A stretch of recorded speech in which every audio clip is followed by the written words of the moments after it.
अब हम आगे बढ़ते हैं जी सर। और खाने के जो दूसरे पदार्थ हैं जिनको हम कहते हैं इलेक्ट्रोलाइट्स हैं या मिनरल्स हैं या बॉडी के ट्रेस एलिमेंट्स भी होते हैं, जी इनको निकालने का काम भी गुर्दे ही करते हैं। बिल्कुल। जी तो जब गुर्दे खराब होते हैं रोगी के, तो जाहिर है रोगी को लगेगा कि हमारे शरीर में ये ट्रेस एलिमेंट्स ज़्यादा नहीं होने चाहिए। जी तो इसमें सबसे मुख्य होता है सोडियम, बिल्कुल सर। नमक। जी।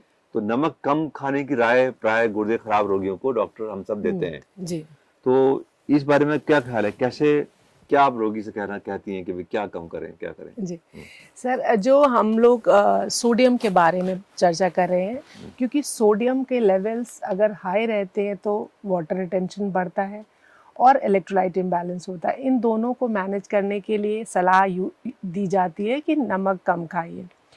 जहाँ तक नमक का सवाल है, यदि सूजन नहीं है तो आप 5 ग्राम नमक, इसका मतलब है 1 छोटा चाय का चम्मच नमक 24 घंटे में ले सकते हैं।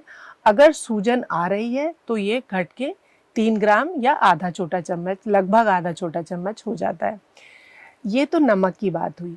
और नमक का टाइप भी इम्पॉर्टेंट है। वैसे देखा जाता है कि बहुत सारे एडवर्टीजमेंट भी आते हैं कि सेंधा नमक खाइए, लो सोडियम लोना सॉल्ट खाइए, लेकिन गुर्दे के रोगियों के लिए ये नमक हानिकारक है, क्योंकि इनमें जो सोडियम कंटेंट है उसको वो सब्स्टिट्यूटेड है पोटेशियम से। तो वो सोडियम पोटेशियम क्लोराइड है, जो कि अगेन टॉक्सिक है पेशेंट के लिए।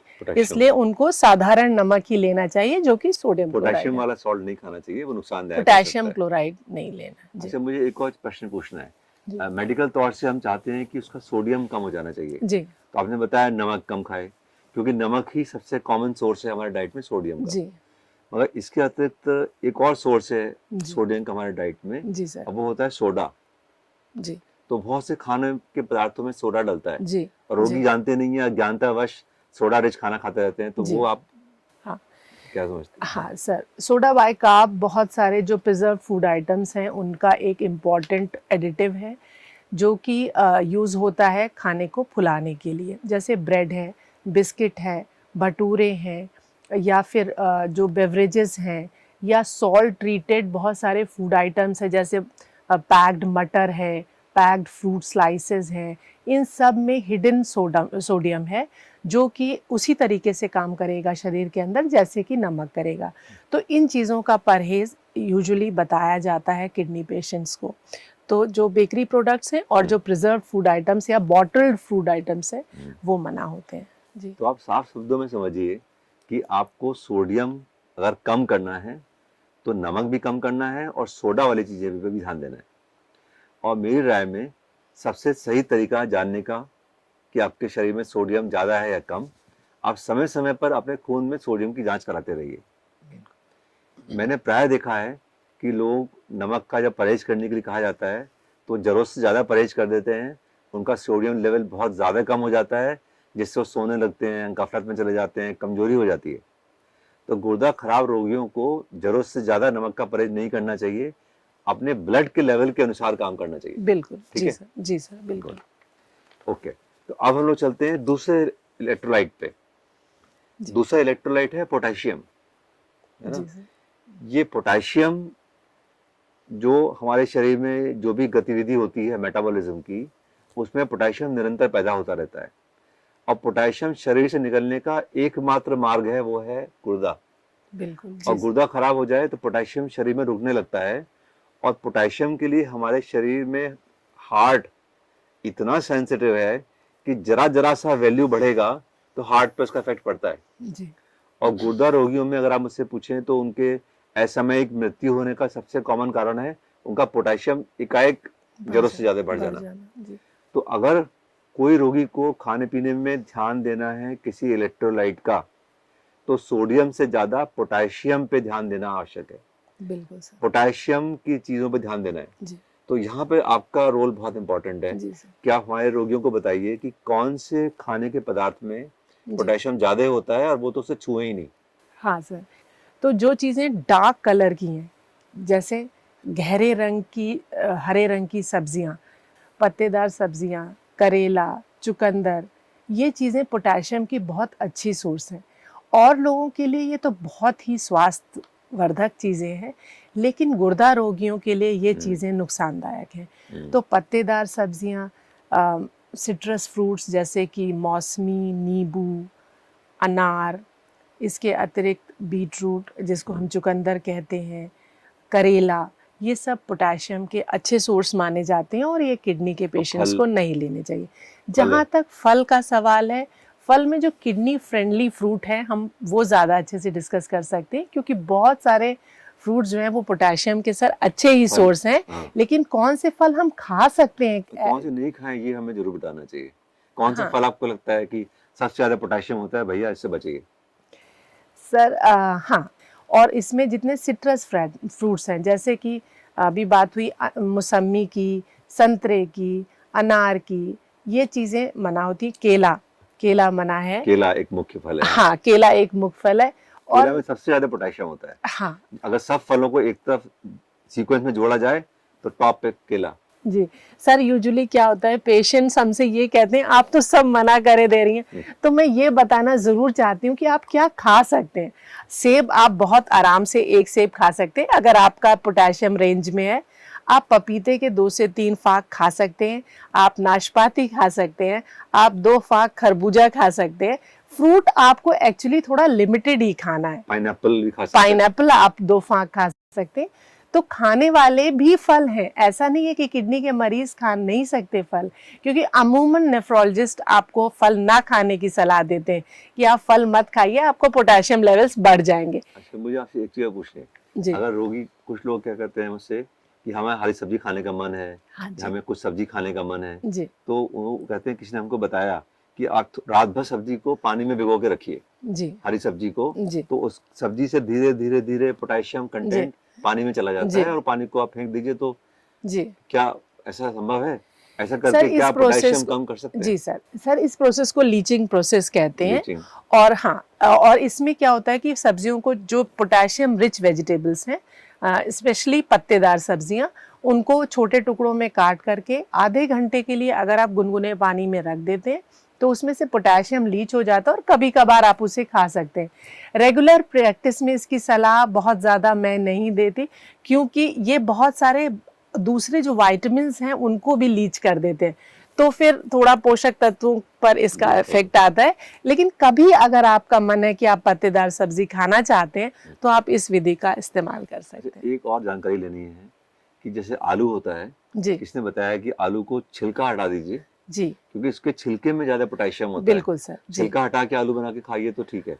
क्या जी सच है या बिल्कुल सर, धारणा है? बिल्कुल सच है सर। और अगर अगर फिर भी मैं पोटेशियम को आलू से कम करने के लिए एक और विधि बता सकती हूँ कि आप आलू को छील करके उसे उबाल दीजिए। तो आलू हमारे लिए खाली पोटेशियम नहीं, आलू हमको बहुत सारी कैलोरी देता है जो कि रीनल पेशेंट्स के लिए बहुत इंपॉर्टेंट है।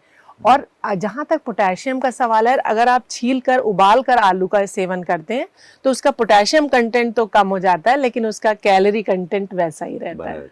जी बहुत अच्छी जानकारी दी आपने जी आलू से संबंधित। तो आशा है आप समझ गए होंगे कि कैसे हम अपने खाने पीने में जो सब्जियां हैं, फल हैं, उनका पोटेशियम कंटेंट की तरफ अपना ध्यान हमेशा रखें। जिनमें ज़्यादा पोटेशियम होता है उन्हें ना खाएं, और कुछ खाने का मन है तो कैसे उसका पोटेशियम लेवल कम करें। जी बिल्कुल। चलिए, बहुत अच्छा। अब हम आगे बढ़ते हैं जी और तीसरे मिनरल की बात करते हैं। अब वो है फास्फोरस। जी फास्फोरस भी साथियों गुर्दा फेल्योर रोगियों के लिए बहुत महत्वपूर्ण है, क्योंकि ये गुर्दे से ही बाहर निकलता है, और अगर गुर्दे कमजोर हो गए हैं तो शरीर में फॉस्फेट आपका बढ़ने लगेगा। और फॉस्फेट बढ़ना एक खतरनाक प्रक्रिया है, क्योंकि इसके बढ़ने से बहुत सारे हार्मोन्स एक्टिवेट हो जाते हैं, जिसको हम लोग सेकेंडरी हाइपर पैराथायराइडिज्म कहते हैं। उसकी वजह से आपकी हड्डियां कमजोर हो जाएंगी, आपकी जो खून की नसें हैं उनमें कैल्शियम चिपकने लगेगा, उसे हम वेस्कुलर कैल्सिफिकेशन कहते हैं। और अगर ये हार्ट की धमनियों में चिपकने लग गया तो आपको हार्ट अटैक या कार्डियोवैस्कुलर मोर्टेलिटी बढ़ने की संभावना है। तो किडनी खराब रोगियों को अगर कोई चीज हार्ट की बीमारी के लिए, ब्लड प्रेशर के लिए, हड्डी गलने के लिए ज्यादा संभावनाएं बढ़ाती है, तो वो है उनका फास्फोरस बढ़ जाना। जी तो फास्फोरस पे भी आप सभी रोगी बराबर ध्यान रखें। इस विषय में मैं आपसे पूछना चाहता हूँ कि कौन से पदार्थ ऐसे हैं हमारे खाने पीने में जी जिसमें फास्फोरस ज्यादा होता है और रोगी को जाहिर है उन्हें नहीं खाना चाहिए, जी और जी कौन से ऐसे हैं जो लो फास्फोरस हैं जी जिन्हें रोगी खा सकते हैं? जी। प्रकृति ने हमें जो भोज्य पदार्थ फास्फोरस से रिच दिए हैं, जिनमें फास्फोरस ज़्यादा है, वही प्रोटीन के भी रिच सोर्स हैं। अगर ओह। आप अमूमन देखें, और किडनी के पेशेंट्स में फास्फोरस और प्रोटीन दोनों को कम करने की सलाह दी जाती है। प्रोटीन पर हम अभी आने वाले हैं, और उसी से जो प्रोटीन के अच्छे सोर्स हैं वही फास्फोरस के अच्छे सोर्स है, इसलिए दोनों का रिस्ट्रिक्शन हम लोग एक साथ एक बात साथ कर बात। सकते ओके, हैं। जी एग्री।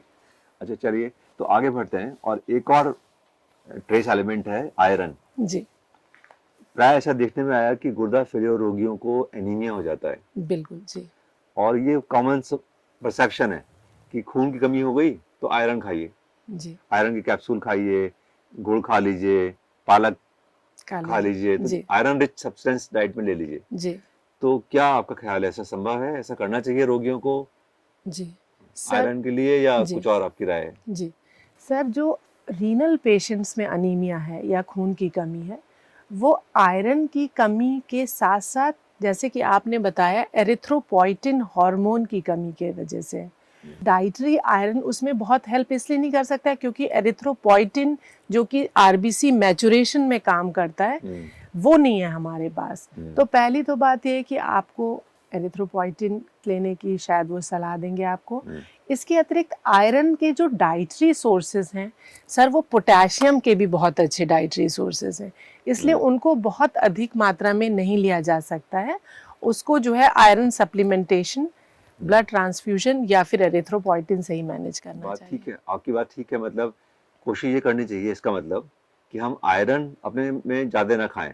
ये ना जी सोचें कि हमारा एनीमिया आयरन कमी से हो गया जी और आयरन की चीजें बिना डॉक्टरी सलाह के लेना शुरू कर दें। जी बेहतर होगा कि आप ब्लड में आपका कितना आयरन लेवल है, फेरेटिन लेवल है, वो जांच लें। जी और बिल्कुल। अगर वाकई कम है तो वो आयरन के कैप्सूल इस्तेमाल करें, कैप्सूल्स, ना कि जी बिल्कुल। खाने में उन सोर्स को ढूंढें। क्योंकि खाने जी में उन सोर्स को ढूंढेंगे तो साथ में, जैसे कि आपने बताया, कुछ जी और चीज साथ चली जाएंगी, वो आपको नुकसान करेंगी। जी अच्छा, एक चीज और पूछना है, कैल्शियम भी एक इसी श्रेणी में आता है, जी और हमारे शरीर में जो एक्स्ट्रा कैल्शियम होता है, वैसे उसको निकलने के और बहुत से रास्ते हैं, जी पर गुर्दा भी एक प्रमुख तंत्र है जहाँ से एक्स्ट्रा कैल्शियम यूरिन में एक्सक्रीट होता है। निकलता है। जी तो कैल्शियम के बारे में आपका क्या ख्याल है? कैसे डाइट में हमें कुछ ध्यान देना चाहिए इसके बारे में, या इसको भी आपको लगता है कि दवाओं सर। से ठीक है? जी सर, जो गुर्दे के रोगी होते हैं उनमें हड्डियों में कमज़ोरी एक कॉमन समस्या है, और कैल्शियम के लेवल्स जो है वो कम हो सकते हैं। लेकिन डाइटरी कैल्शियम अगेन वही है कि जो प्रोटीन के सोर्स अच्छे हैं वही फास्फोरस और कैल्शियम के सोर्स है, इसलिए मॉडरेशन में लेना है। कैल्शियम रिक्वायरमेंट के लिए खाली एलिमेंटल कैल्शियम की बात नहीं है। किडनी के मरीज़ों में एक हार्मोन है, वो भी कम बन पाता है, जिसकी वजह से हड्डियों में मिनरलाइजेशन नहीं हो पाता, कैल्शियम का जमाव नहीं हो पाता है। तो उसके लिए आपको कैल्शियम के भी सप्लीमेंट्स अपनी डॉक्टरी सलाह पे लेने चाहिए। जो कैल्शियम के भोज्य पदार्थ हैं उनको बहुत अधिक लेने से आपकी समस्या में मदद नहीं हो पाएगी। तो यहाँ पे भी ये बात ठीक लगती है कि हम कैल्शियम को भी ब्लड लेवल टेस्ट करें और उसके अनुसार हम कैल्शियम की कोई दवा खाएं। जी डाइट में कैल्शियम ढूंढना भी समुचित नहीं है। और जो बात आपने जो कही बहुत जी महत्वपूर्ण है कि विटामिन डी का समुचित इंटेक होना चाहिए। जी और विटामिन डी, अक्सर लोग देखते हैं कि विटामिन D2 जो फॉर्म बाजार में मिलती है उसका प्रयोग करने लगते हैं और सोचते हैं कि उनके शरीर में विटामिन डी की मात्रा समुचित हो गई। जी तो विटामिन D2 नहीं, क्योंकि हमारे गुर्दे अपने हार्मोन नहीं बना पा रहे हैं, विटामिन डी का एक्टिवेशन नहीं कर पा रहे हैं, बिल्कुल। तो हमें एक्टिवेटेड विटामिन डी लेना चाहिए जो D3 कहलाता है। जी वो वाला विटामिन डी रोगी को परहेज करना चाहिए। वो डाइट से नहीं मिलता है, वो आपको दवा के तौर पे ही लेना पड़ेगा। जी बिल्कुल। आपने बहुत अच्छी जानकारी दी Thank you. सभी इलेक्ट्रोलाइट्स के बारे में। यहाँ हमने विस्तार से चर्चा करी और मुझे आशा है आप सभी रोगी इस चर्चा से लाभान्वित हुए होंगे।